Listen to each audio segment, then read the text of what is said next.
Alors c'est vrai que le mot espérance, ça un début très lointain et une fin très lointaine. C'est très complexe, mais j'essaie de l'expliquer selon ma vision des choses. Nous devons nous poser une question.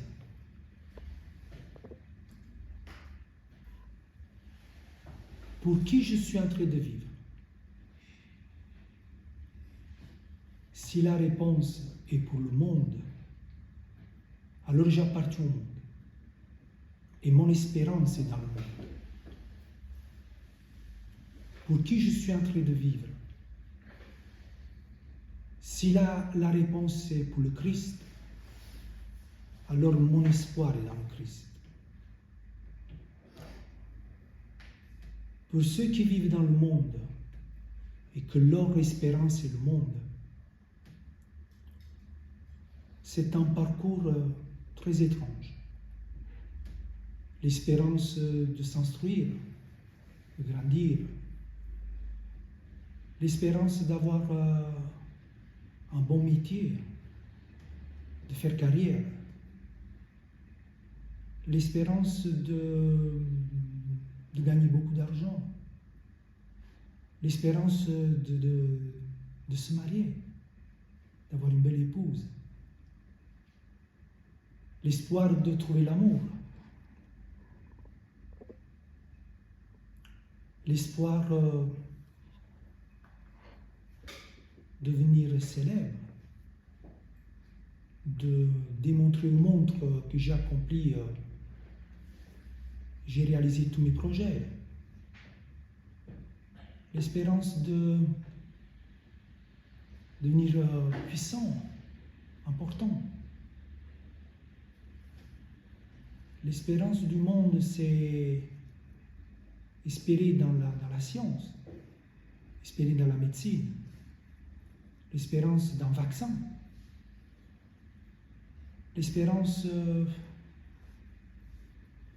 dans la technologie. Et le dernier arrivé, l'espérance dans l'intelligence artificielle. Ceux qui sont du monde et qui espèrent dans le monde, leur espérance, c'est probablement de devenir immortel, de devenir un Dieu. Mais toutes ces espérances, pour ceux qui vivent la vie et qui ont déjà un peu vécu, ils prennent conscience que c'est un chemin sans destination. Vous savez que nous avons un seul trésor, et c'est notre petit cœur. Quand l'espérance est dans le monde, le petit cœur s'affaiblit, s'endurcit.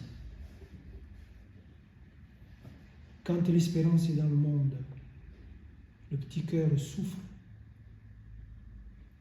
Il sombre dans une angoisse, une peur, une incertitude, dans un malheur, dans une souffrance.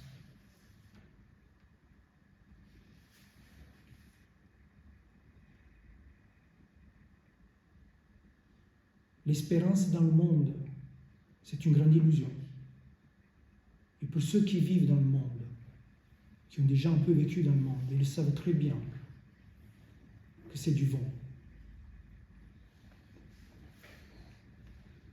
Mais si je réponds, je suis dans le Christ, et mon espérance est dans le Christ, alors je lui appartiens. Et mon espérance, elle est dans ses promesses. L'espérance dans le Christ, c'est la miséricorde de Dieu. Grandir dans l'espérance, c'est une expérience avec Dieu.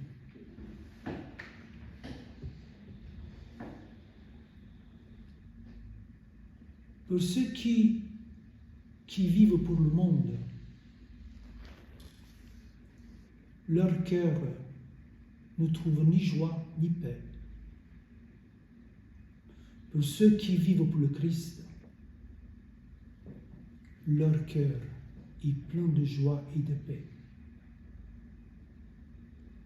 On ne peut pas trouver la joie du cœur si on n'obtient pas l'espérance. Pour ceux qui sont dans le Christ et qui espèrent à ses promesses, quand ils demandent quelque chose à leur maître, au Christ, leurs prières sont exaucées parce qu'ils espèrent dans le Christ.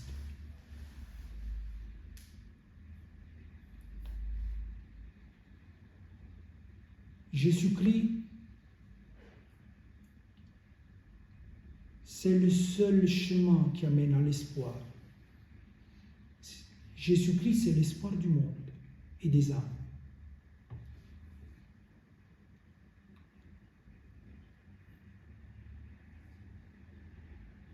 L'espérance nous amène à grandir dans le Christ. L'espérance, c'est un acte de foi dans le Christ.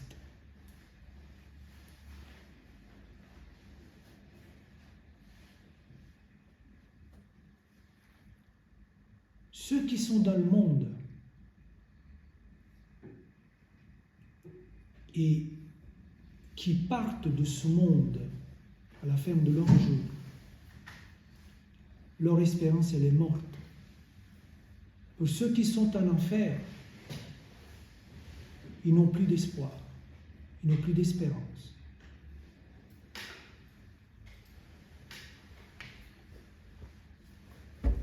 Vous voyez, je pense que tout le monde a su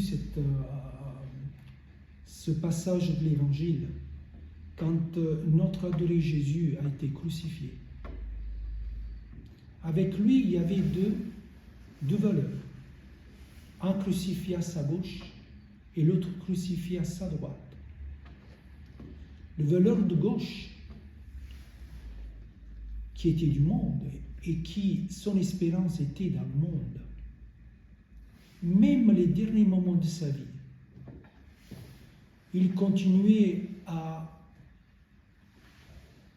offenser Dieu, à lui dire « Mais c'est vrai que tu es le Fils de Dieu, alors montre-nous, descends de la croix, sauve-nous et sauve toi-même. »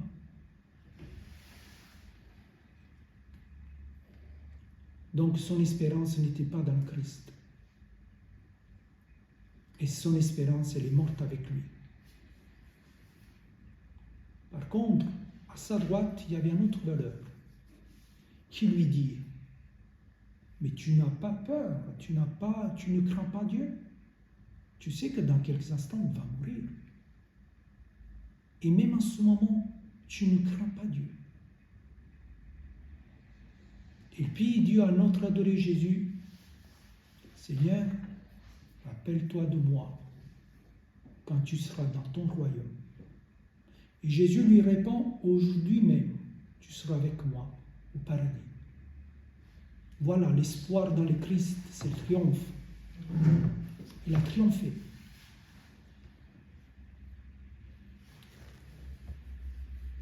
Et puis vous savez une chose,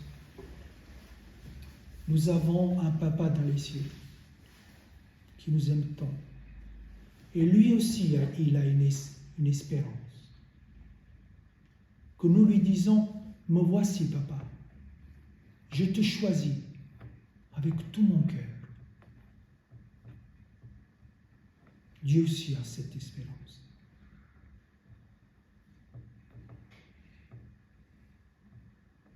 Mais je vous laisse la parole.